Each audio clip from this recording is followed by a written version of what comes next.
Ye o vai o au savali. Whawhetai au ina mai. Wamali ele tala ina. Loa lofa e o lai. Ia whasanga tonu ina.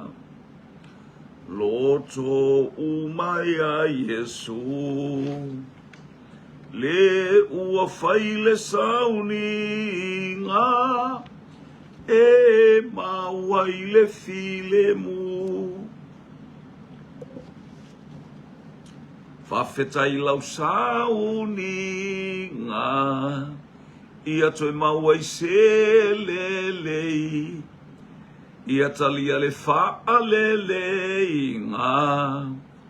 Ia ngataile ma sesei.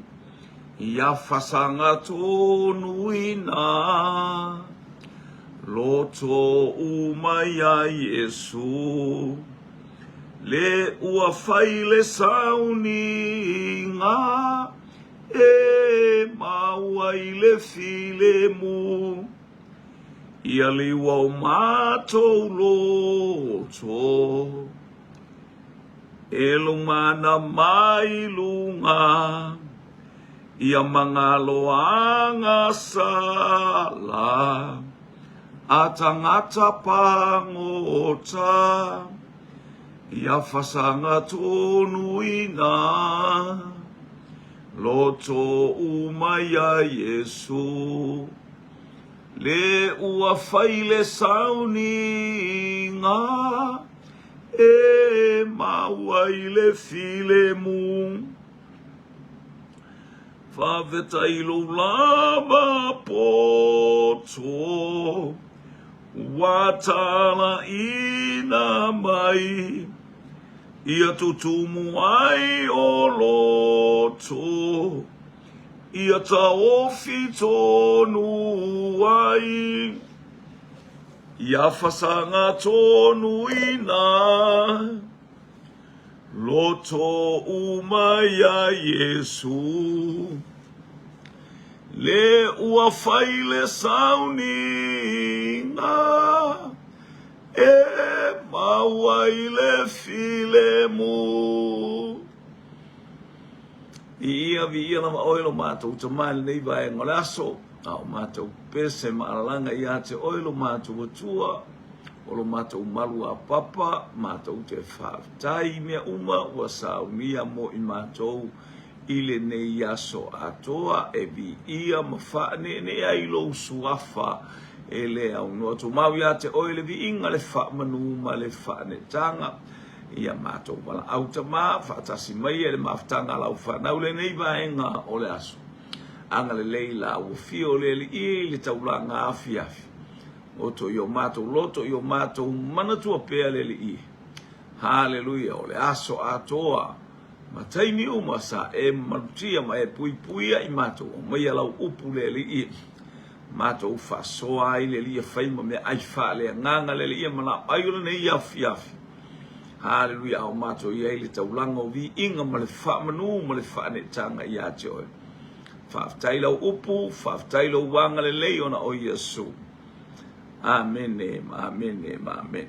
Praise God, hallelujah. Ia via le il nei vaenga ole. O le afiafi tatou mo le lofa maleanga le lei o le atua whaatalo whātou foi i le sauninga i le atafa ma le tu o le kelope pe o Austa a pe o Hawaii, Amerika Samoa i ama Amerika manisi atu nu o lo iais.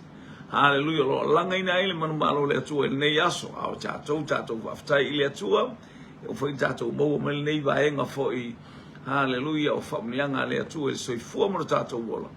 Ia uma fai fo tatou mo le aso fua nei fia ma oli ai i le ali. Ia mi ia le atua fatalo fatu i lo ainga i Samonei. Ia le atua manuia le tau i Samonei mia umalava. Ta oto le leile atunu u i le anga le lei male lo fao le atua. Ia vi ia le ali. Ia o le atato wolo le fia o le atua. Male upu le atua i le nei afiafi vi ia le atua. Iai le angale lei, iai le pa, ia le atua mo oe, ia mo i tātou umalava i le nei tu aso. E sa tātou tala noa pe i lewa i aso i le winga o le whaau unga. Le winga o le whaau unga mo wa tele ua tupu tele le whaau unga i le ainga o tāwita. Ia tālofa i le ainga o sauro ia ua whaale tonu ia. Ia stoi ina o Fale tonu stoi ina o saulo. Ia u whapena tu ilo na ainga. Matau ia la oe o le taitai o le ainga. Saulo le taitai o le ainga, o le taitai o le nu, o le taitai o le malo. Ua fisoua ina e whaaftai lea malo o lai ei se tangata i ai le whaau unga lea tu. Whainoi ate oe pena o a u pena o. Hallelujah tasi. Nangore tala tu spaya to lua. To atolu e tala noa i lo o te i ai whaatasi. Ele mana o mia se tumu. Hallelujah lango le hata i o le malo le atua pe e va piapi le ala e tau i le manuia. Ai va tele le ala e tau i le malai. Ia la le li. Pena o oe hama lo tualua ma se au whanau lo o i ai le anga le lei o le atua i le ataimi ma le ataimi e whaaputu whaatasi oe ma le whanau whaile tu o lotu lua ala fota mai i taimi o mawai.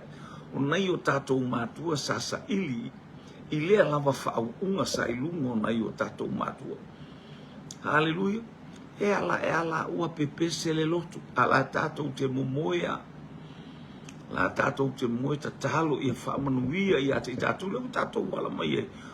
O palasi mai manuia i a sa ta talo aina i o tātou mātua. Sa ta talo ai tua a o mawai. Le whau unga le mana o ia tafe pea. I a inga ta itasina ia le manuia o le atua. I ia le li. O le titala noa mai i le teimi ua. E ua o mai i le tusi lea. Pe a whai e te whaale tonu ma e le mātala. O te iloa le a.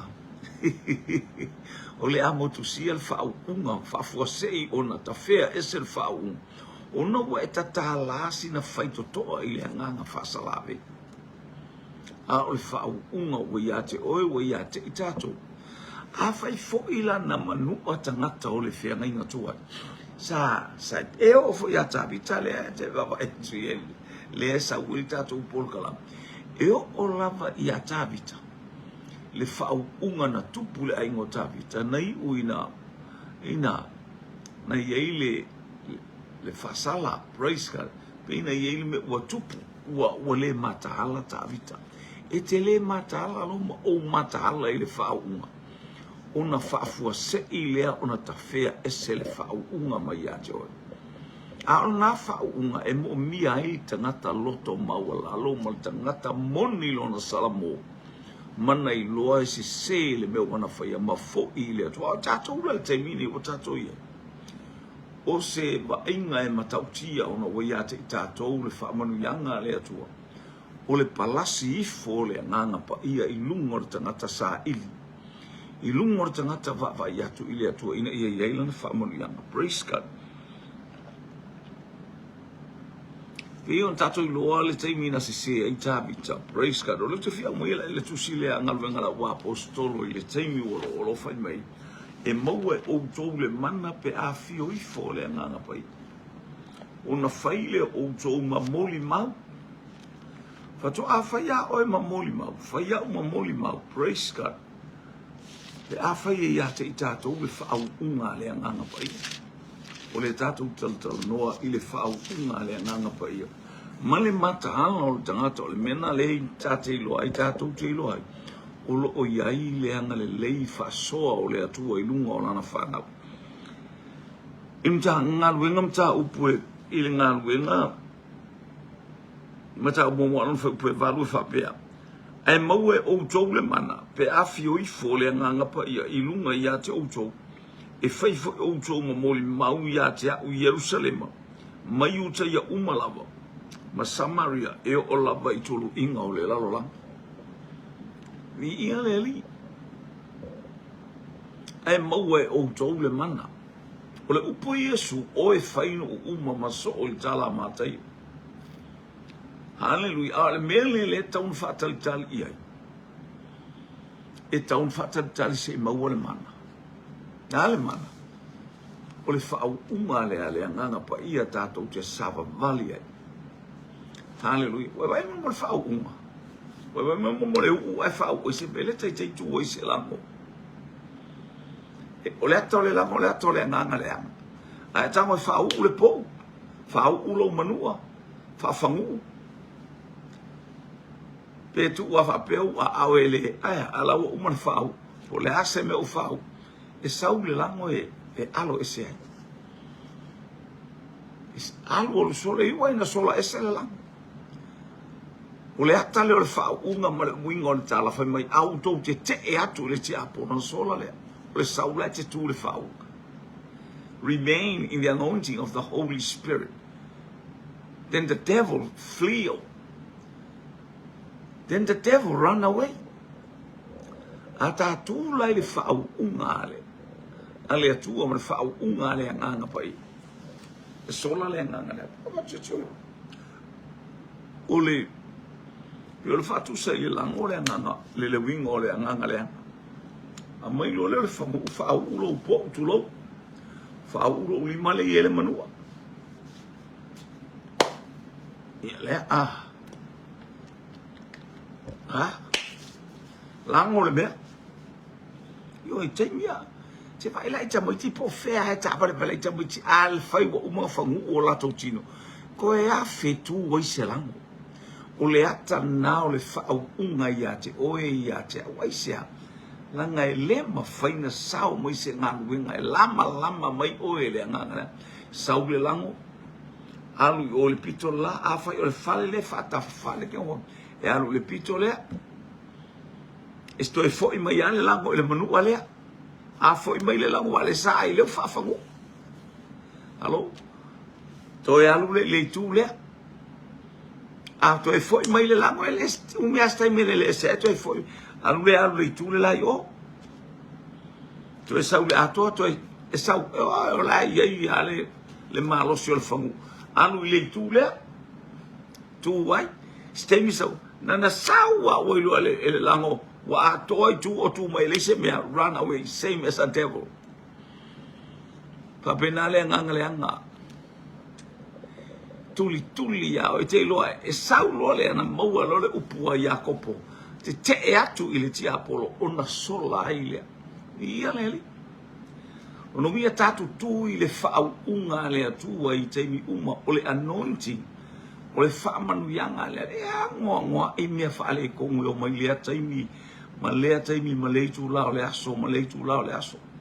Lele mai lunga le upenga ta whailangi, lele mai se whaamatalangi se mea tū mai se tā vale, sau se tā la se si aia. Ese le mānei o lo tātou tutu le whaunga le anga ua tātou yaso whainga tā. Taimi asa ili mai eli ti Apolo ya te oi taimi uma ma lea taimi ai a ngai mai, lea se mea maua ya te oi.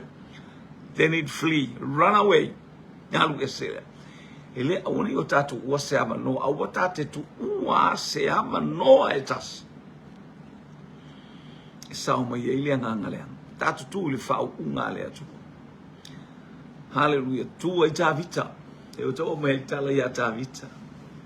Ma losi le tupu o te mi uma o mana ia la maafutanga o taua sa whasanga ia isai. Ngā lea. Sta mai ava no hanta tala e tā vita au luma o lato fale. Au luma o lato fale. E pisa fai se miti a tā vita. Pua i hala mai tā vita pulu atu lona ia elu atu. Ia e te ualu atu. Ia ua whaate ia elva atu la tā ele mai ia. Ia pati se pā. Ia le fine tu mama. La e sau e tā ele wha mama. Hallelujah. Aia. Wa whaafua se ia la wale. Ia. Le mawhauwhau o tā vita. Ua ta tala e tā vita se ava noa. Whai me tu se le apostolo Ioane. O tu ina nau o mata ma le tu ina nau o tino. Ua wa ai mata ma na olole tino e whaatino. Se a. mai se tatou ia te me o le nganga pa ia wa ngai o I mai fa manu yanga haleluya tele male ano anoa ia le atua I lo soifua mo lo ola lunga ia te ita ole oa o le atua ai siala o saufo tupu tele le malam fo mitani elu fe tau fetulia I tangata e to tele e tupu tele le malam io o le soifua o tangata mo le malam o tangata I nei ona taimi ma nei ona po pe on tatou whaalongo e o mai perfecta haleluya e o mai ke riso pe pelo whaia onga pe pelo o ai tu ai ngā tangata e o mai ai le ma whaina e loa pe pelo nai le whaina e loa haleluya nai tu ai ngā o mai se pe a whai e le ai se whaau unga ia te tau tate le o tutu I le whaau unga le atu o le mana onga le ina ia u tapa I ta ua haleluya ele ai a paselango ai a kaua fai mo fia le a fata ita inga ia te o ia te io ora u foi ai tinga pa ka ba ku mai se a mo le pauta tui min col fata si mal suau fai tatalo ia fa u le vai po le ale mena u io tangata pena o la ufana mo le fana o la ufana wa mo ni Aksole, ko que o mai fali ali mai aqui a ursi. Io fatto fai le pauta tu e fai le me ngalo fa ko kai mi ango vai ya. Io ele fai. Io mo te va tu au le vai. Io wa au le tino aksole. Fa pena tu lo ma vai o fa mai ese wa ngai mai fa pena. Ai te tu lo le apa no mai foi na mo meu mai tatou te meu mai e mo manu anua e ta wan tatou to fitia suau haleluya I le I tatalo le fa malo longa le tu e ala ia Yesu Cristo malo lo I tatou e mau e o to le mana pe afio I fole nganga pai o le fa malo silea male fa malo silea Luka na tu e mai e Luka feta lainga Yesu Cristo dan tu sinave ia Teofilo o le wingo le Teofilo le tau mai tau atu o tangata e alo lofa I le atua e fai ele o se ingoa o se tangata stotas ai pe o se fa upunga e tā o fa I ai le winga o tangata alo lofa I le atua Teofilo e pe o le upu le pele io e Teofilo o tangata alo lofa I le atua le ua toe fa malosi atu Luka haleluya e tala le fe au muli malana afionga pa ia na ia fetalai mai ai e maua e outou le mana pe afio I fole ngapa lona winga o se fa manatu a Luka la toe fa manatu mai ai le apostolo upu ia te itatou e pei ona fetalai yo Yesu I le au apostolo ia Peteru au ni tu mau haleluya e mau e outou le mana pe afio I fole nganga pa ia mai fai pue fa sa fa pot fa tasi la tou haleluya maia on fetala ia tu I leo o ia te la tou ia le tu ua Yerusalema a ia fatali tatou te fatali le ai tatou te fatali le mea na e te ai male fatua tua o le ai o le faunga o le ai haleluya ua teu wina tate no fele e kalesia na e te iai o ai le kalesia na e te tapua iai o sole na ia le whamanu yanga le atua ona o oe le wat e whaitau ma o whaitau ta whalongo I le upua le atua haleluya o le whamai whatali Yerusalema e tatou te le ola I se Yerusalema o oe o au o le Yerusalema fale nganga I lou malam angmolo o ta o Yerusalema fale nganga e a fio le atua ele a fio le atua ni malu e fai e lima o tangata ele a fio ni fale tetele ale mea e ofo ai e ofi le atua I totonu I ata o ai ta ua si vai e le tu lafo ina ele atua lo natali ele tu lafo ina ele atua lo na fine ele tu lafo ina ele atua la au uma ele tu lafo ina ele atua la na fana o ilato uma o e fatu tua na te le tu lafo ina haleluya aya e iai pea le atua ia te iai. Awane e tu ua Yerusalema, vi ia leli. Ta pena lo Yerusalema ia fio ai le nganga pa ia. Se ia fio le nganga pa ia ma e lo whaamanuia le atua. Ia te oi. Ia ona whailo leo e matala. Awa e tala inga mo Yerusalema. Mo e tala e te vai po. Io e te le vave. Tate vava ai mo ia te ita ua. Tate siakia e ta ua pole lei. Fi ia leli.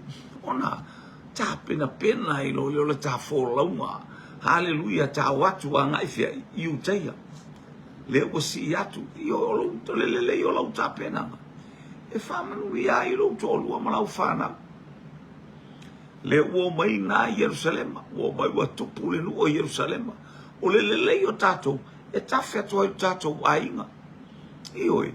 O le mana o ngā ia tatou whaia le amio le po amio e whai mai le ainga o amio whai mai lo uso. E ni tangata o ai lato e whai upu mai. Te upea lo Yerusalema. E whai o tō mamoli mau i Yerusalema.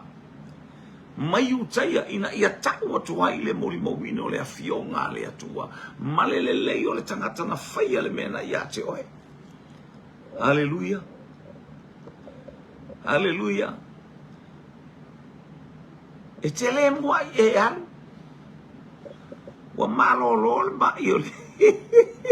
Wa malo lol ma i aitu. Le mai te moni o le tangata sa urutino ina e te moni a e ta al me i whanu oti. E moea i nā whātasi mā nganga leanga. O tua milo whātasi e nganga leanga u whetoi. I e walo mi le tino e o a u makua alifo e le kingo maso ma le kingo u a mea. O sui e te moni le kingo o kangaka lea. So se ase mai e tata maro a motu. E fefe o mai tangata ma mai e sai ai wa fefe. Awa tu waia e ta ai lunga o whanua oti, me moe lunga o le whanua oti.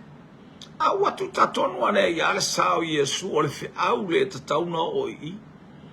O leo te amaia ia te o le whi au o le whanua oti, o le tangata na urutino e te moni o le tala maasani. Ia e to e. A ben nei wha malosi nei a Afiafi e to e uia to e le wha au unga le atua. Ma le wha malosi a Iesu ke riso, ma le taita inga le anganga pa ia ilunga o le ainga mafuta li nei Afiafi. Walu atu Iesu. Se o le oma kua. Tali. Oi. Wa ua le ke ono. Atana no i le ke one o anganga le anga e ono afe. Le e wha ingoa i le autau e ta ua Roma ma le autau e ono afe legend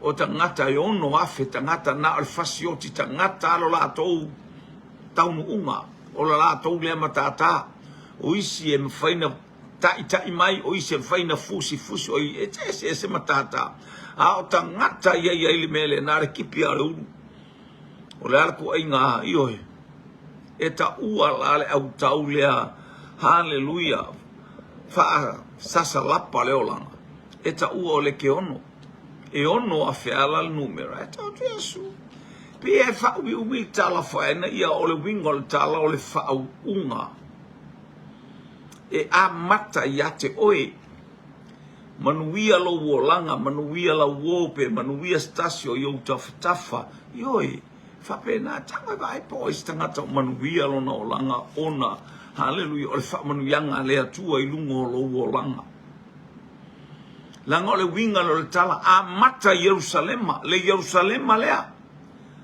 manuia i se loto manuia i se anganga o nā lea o la fai wha manuia o tafela e le ngata i ate oe a walo tangata nā ta watu se mea lelei hallelujah wana whalongo le upo le atua na e fola na e whamanatu ia ma avea oe o se awala e afo e preacher kwa ile upo le atua le umanu la afo wala atu ia le ole first o tasi ale fe au ai esele avea ngalanga ese fo il whaanga tangata la na te momoli ai o le winga le ole nganga pa ia hallelujah pe a momoli le fe au manuia la utamale ai E tali, whailo ofu ngale, so ua whailo na ofu, io e. Tūru ta maro wa kei, vai aku ngā solo pupula I ka ngaka o nganga le anga ua whea Papua. Lale ua aku mapua I o I le sami, I le kofe. Hello? Le tala le na whai el tangata ia Yesu, Yesu, tate fia oma oe, tate muli muli I ate oe, se whapenga umakako wa, tatou te whaia, hallelujah, tatou te manao le tangata so kia lofa le kamakalo solo I mea. Kia lofa I solo kamaki ki la awa e loa lofa ia ia. Ai te ilo le mana onga Yesu, sau tate leo, ai sau e alu e tau I lo wainga, tau I o uso, tau I tangata, lei o le tangata na whaia le mea na I ate oe, lei o le atua na ia whaia le mea na.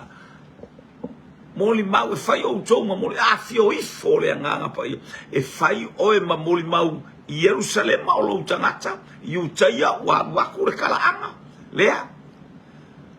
Samaria wa mamau atu onu wa matana matale foi Samaria mo ono la tu asanu ese sa fai manu ese ono o feta wai mo lei lo el fana wa Jacopo ia o lato tangata hallelujah aisia ia o le taimi ale wa fio mai le nganga pa ia le na fa pe na Yesu e ao ona o wuia nei Samaria ta po fa tu se Ioane al fai po fa na fa mai Yesu la o ai ona ui atu I Samaria shortcut o so ku Samaria ona ye le fe au e tauntala la wa ave fa mai Yesu hallelujah fai o to ma moli mau I Jerusalem moli mau wina o tato wolanga o ta pena masauni mole langi mole ola e fa mau fai ma moli mau ya Utaya what wa moli mau wina o tato wolanga ma tato tala inga eru atu. Hallelujah. Ele fai mo fie. Hallelujah. Po a wala fai fiau, po wala fai fiau. E ino tangata ia te tātou te leo taimi. Di ia leali. Praise God. Aya. O atu I Samaria. Se ia o atu I tulu inga o le lalang. Amini. A o lalau tala inga iskangaka la ili lalo langi le o langa. Pekele alunga mau. Que le fa pese I sua so passe se que a Felica se sua so passe se pe o istangata la to te fa winga atu inga o le larolangi ale anga le anga kanga ka ko mafuka oka so le pe o langa o le taika pe o le olanga o le leopard pe o le olanga o le leona o le toafa so le pe o le po ai va o le olanga tolu inga na o le larolangi la ye le olanga le ele pe o lo olanga Neu po vale mai le toale o langa lai o a wo manista ngata oka. O ye tangata e fasi o tangata. Ye tangata o te ama o langa nga. Kulu inga nga o le langi ai o ia io. O se lata o se hata lata mai lo fa. E te le ta wan fa pese e alu. Pe o ta ele I te leonista ngata lai mana I la to wo e ta watu le tafu. Aya la e alu mamawa. La e alu mamawa o la e. Hallelujah. Oka ni tangata. Fai mea maalea la iau tafa. Preach the gospel. Te ulo wolanga. Ta pena oe. Hallelujah. Hallelujah. Ina ia whaamanuia le tangata iau tafa. Tangata o tulu inga na le lolo. Ele iau lo wolanga le olanga o le skangakala. A wa o longa olanga le moe kolo. Wa olonga al morsori ko fanga wa olonga mo o yero kwasi man kivi vai mala ngala maka kivi va kwala o sabalen kivi hallelujah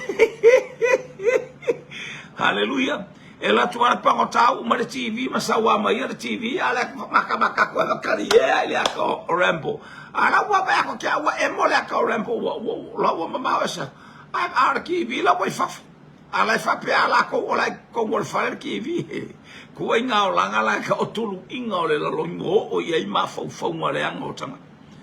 Le fa matus pa ia.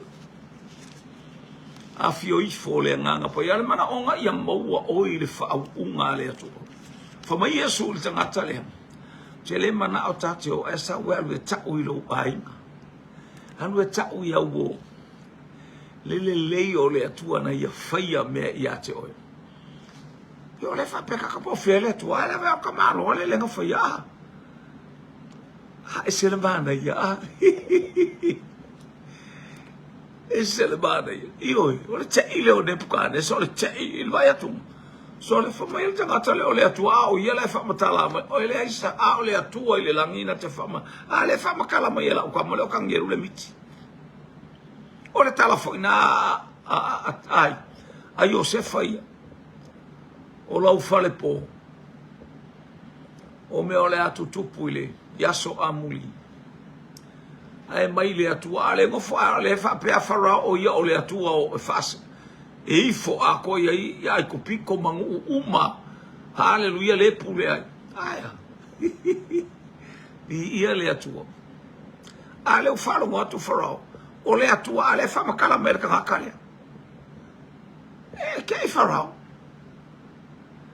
e fa matala mai ia fa moi o le atua isa o tato miloa fa ave fa mua tato ave I le atua lo na vi inga ma fa mua le atua I meu ma fa ngana na la ina tupu fa le tonu le nu o ye le nu o le atua ina wa una fasi e rico mo fa ia ina stama inu ua Stama ia ai makua pe fa se fulu pe luas fulu ai fa ko a maua ia Jericho le nuna e ta o ai stama ia ai fa ia ina Israel tangi Yosu ai sia wale abea e tangata le fa mua I le atua le taulanga mo le atua po ulua I fua o le taua mo le atua po le ulua I manu malo wala tau wina I le nu o le forafola mo le kaua mua le o Jericho aya le umana o le tangata e pale ai le umana o le tangata na te aveina ne vi inga ai tu ule atua ia le ana fasala I le atua I le tangata mo ia akana a fa ia tu ia Yosua su e mel tangata ia tangata o tupu ai le fala be lave tono ia le o le fa unga le na fatali I Peteru le fa unga le ina ua pa u mai le afi o le nganga pa ia le ana savali I Peteru na tautala I Peteru e fa mai le nu o tangata va le ama le o ina savali I Peteru Hallelujah. Aya. Ai matua lili vau ai nifo au satu kai o male au farsai o au os taulanga. Fai taulanga sili. Ah, kale fei kai. Fai e Peteru va benga. Salanga le faunga le tauna ia tangata. E te alatu ai mea mamai, mamalo, loto e mamala u tau talatu e mamala u waai e mamala u whalongo e mamā mea uma u hayo inga mea mamā. E ola tātou te ola I mea mamā, olo sila mai le atua I mea tātou te whai. Aua tātou te whātonga whiti inga se mea. Hallelujah, I fui se mea tātou te mana o ile, no fo mai tangata e whai e tātou wai, ngā la fai no fo mai le e kālesia. Hallelujah. La fa ngale me le la fa ngale me au la ye se mala anga la ye se fia e te fai atu e fa pe fa nga I le so fa nga la uta vale te lo atu I lo le ia so fa nga la so fanua oi te fai mele le la fo o tangata mi o mama tangata fai mele le Ia le li nei vai ngole tai o le afiafi o tato I le Taulaga Afiafi. O tu Peteru. Yo o I mea uma whainga tā ma mea uma o le tautala le toa. Aisea whaatupuina I le whaunga le atua le tele o ana tala. Matango fi o le oa o le atua o fua ina I lona ngutu e tautala ai.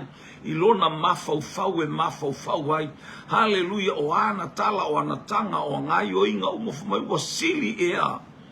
ona ma ana ia te uto pole ma fa longo ile tu wa keke ele ai masinga ngamu fefe ele ai masinga ngamu popole o iai a le tala ia fai male mautino ele ai ma se fe meme ai sia o lo o iai le atua o lo iai le nganga pa i o lo fa tonu mai pe o lana fionga wa me fe so ina ma fe ave ina i o to au to te tape na ina ni tala pe to tau fa tala tu sia o lo o iai e tau tala mo o to vi ia leli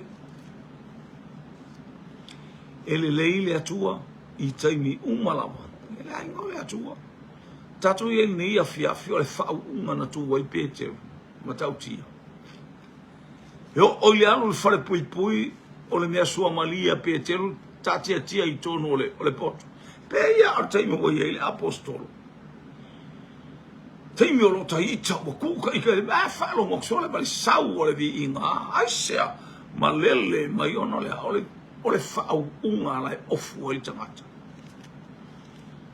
hallelujah Lean fai mai ai Yesu ilona uso o eno nofo Jerusalema se ifa ofuina o towi le mana mai le langi le mana le na ofu ai ia tamaiva le fa unga le na ofu ai afisilia tu le tu atamu ofea o ele fa afisilia tu atamu po aberto ofea na lua o a mai lua lava e fai atu atamu o fea o wa male lava asa to la wai lo ale le el tangata wa tu ile me fale to wa tu ile ngao wa matua esele me ana ia imale mele wo ia hallelujah wa tu ile falu maina mole o langa fia pule, mole o langa fia sili. Hallelujah. Ua male lava. We, fako, ua ngaka, oi, we kala. Kua esa, ua fesasia ia, ua fa vale sko ingo apela abo wale lo kaukala. Apela amo, o fea oe, ele fa pia mai, o le mate i tu o le mate. Eba mai, le eli i o mawau. Wa male lava so sa ofu ile mamalu o le atua sa ofu I fa manu yanga le atua sa fa ofu le fa mai ia le wato au mai Yesu le ofu le wato au mai Yesu le mamalu le wato au mai Yesu mai lona tama wa fa mai Yesu mai le fato ilalo le ti apple aya le wa o mai to o mai o ofu ile na fa na le fa unga le maua o to le mana receive the power from heaven hallelujah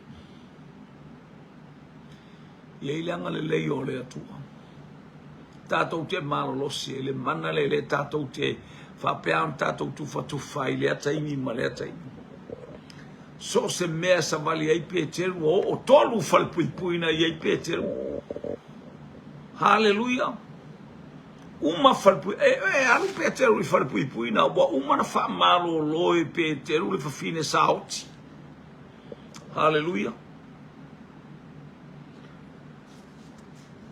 alu peteru falpu e falpu muli alentu e tipi elo na o le meta aloa a peteru o tilo peteru na ole langi aisia wa fa malo loe peteru le tangata oti le fafine o toeka ta pita bo umana fa malo loe peteru ile mana tele mai le langi malona talitonu ma le fatu tua o Yesu wafa o Yesu Keriso e malo loai na tu wa ita pita ma toi fo I mai hallelujah lona ola mai le tua o le me fusifusia I lalo nei e fusifusia I langi o ana na tangata e tu I le whaunga. Na te iloa le mamalu te ele o le atua, na te iloa le oa ma le tamao a inga o le atua. Hallelujah, soifu ai maola ye lefe mou wa ilo na ola. Ia leli, praise God. ia le wanga ia tu Peteru ma le whaunga aia wa ta apele au apostolo wa tofu tangata malana. Hallelujah wa ua ia le whaunga le atu wa tofu tangata.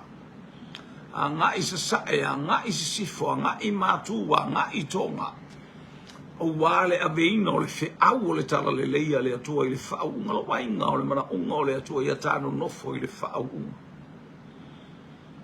Hei tupu leita te leo taimi, ike io e ofu ia ke au la kwa ea. O mea ngasa kau ki hika ka io e, aia. Ai te nofo lo i le whaunga. E te tatalo i le atua, e atu se me ua malos ta maa.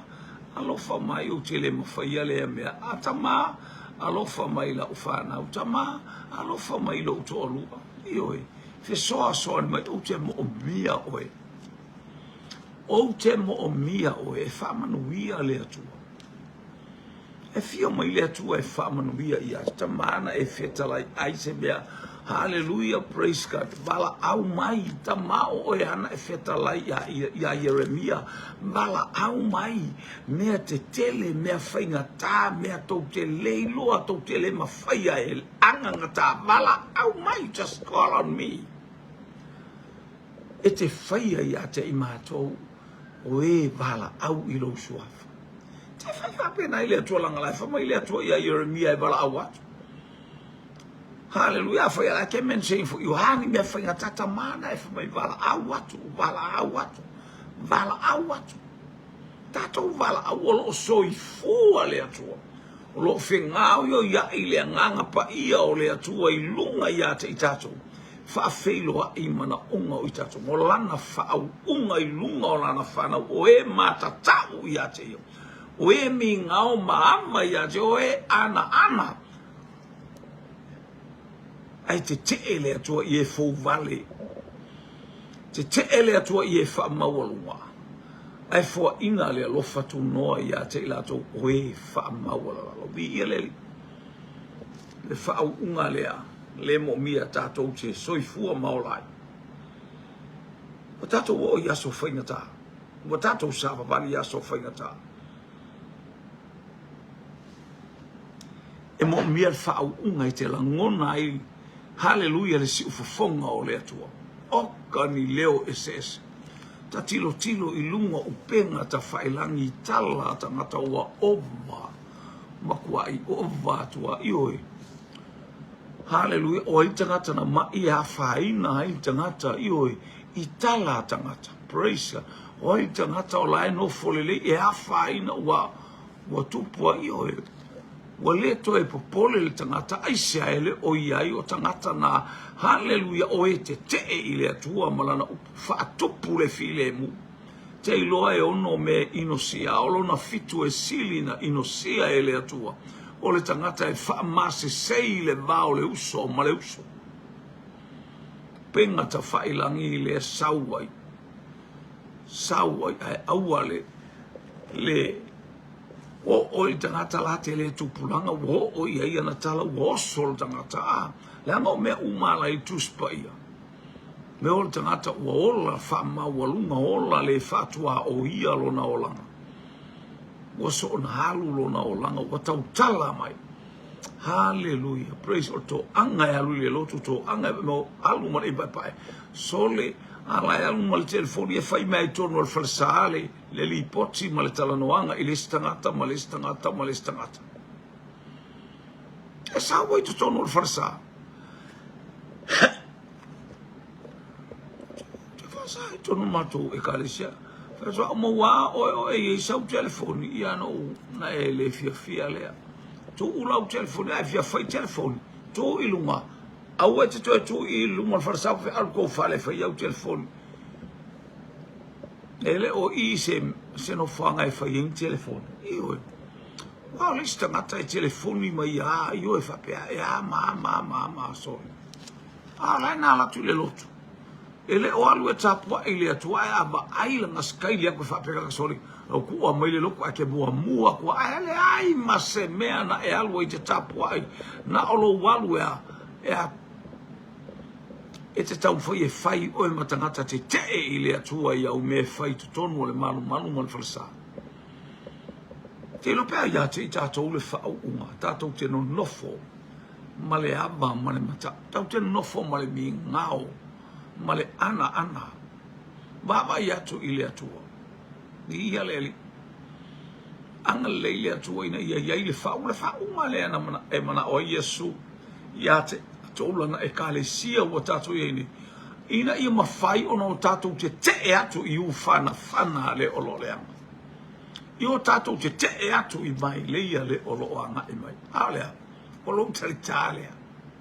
Hallelujah, olo loa le leio le whaunga ma le leo le atua atoa, ma le mana o le toto le tawai ma moe o Iesu ke riso e sau wina lo fale apitanga whaale lalo langi nei. Hallelujah, toi ni whamai tala le apostolo i a koronito. Hallelujah, toi na a umaro mātou tangata i whafo. Ai mātou te le whawai le aso, ma le aso. Toi na a umaro mātou tangata, nongo koi ki ele la vā o ngosai. Kala lo vinga ngala kala ila ua whalongolongo la ua whamatau. Ko ngale la vā o ngosai, at umaro tangata i whafo. Hallelujah, vai o ponga ivi, vai o kingo i kala ma upu a.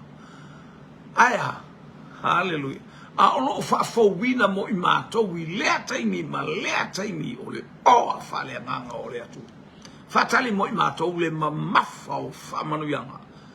Le mamafa, hallelujah, o le oa tele ma le ta mao a inga foa i maile langi. E mātou te malo losi ai pea e lea ungo. Vieleli. Se le mana yo le ola le fa uma ma fo anga na le fa tu to le tato le fa pe ave tato te no fo si mea ia pe ave tato le tu fa no fo I tono le farsa una isa fafo aya praise God hallelujah e te le sola ese mai poponga saule ia fa uma tu tamai tala le wo ina maualunga le tau mo fai mai o le au whaatupu whaalawe I to tonu o Samaria o ati ene e mia le pā. O na sawa I leo le isi tangata na o le tangata o le whailaunga o le tangata o ia e nofo I tonu o le wharsae. Aia, alae e whai kengi mane vahenga Samaria le tangata lea. O lae whe sotai ma le tangata lea. Sau leo le tangata lea whai ane e mia. Ese ale me la o mai e au vaenga lea falongo o lai fa pea ia o lai tala no fo ia e fa sama no ai ngano ia te o tangata ia ne mia o le tangata o fa a o penga ina I le fa unga le atua na te iloa le faifi au tala pepelo na te iloa le faifi au fa tupu fa la belave na te iloa le leile tu ai ngā whaife au na ole na o mea ai ale o langa. Ioi. Hallelujah. Ele ave e sea o na mata pe a whai mea ai. Hallelujah. Po wheo alu ia ele pusa pisupa. Wheo alu ele wahua. Wheo alu ele langa o ile alu ele a. Ioi whape nā lau. Nana o whai atu ate o ele atala.